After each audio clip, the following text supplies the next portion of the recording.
As far as replacing your rotor and your brake pads are all done here on the front, you do the exact same on the other side. So go ahead and transition over and do that now. Except of course you won't have the brake wear sensor, of course, but make sure that this is all tied up and ready to go. Let's go ahead and transition to the passenger side rear, and I'll show you how to do that. It's basically the exact same process with a brake wear sensor. It's just in a different location, like I said, and it's a little bit of a longer cable. So let's go back and do that next. All right, y'all, so here we are at the back corner. So this would be the passenger side corner.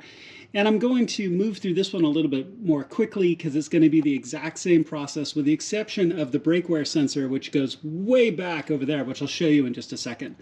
So I'm forgiving the afternoon sun here. It's kind of made the work kind of shadowy here in the wheel well, even though it is very bright and sunny outside. So you're going to go through the exact same thing.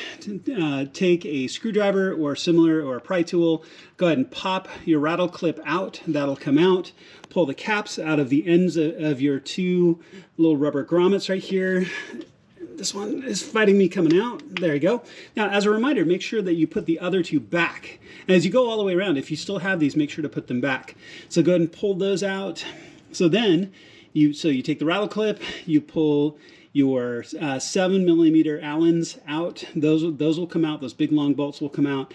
Your center will come out, and then you will take the 16mm here on the back in the exact same places to get this clip off, because this is essentially identical to the fronts. It's just smaller.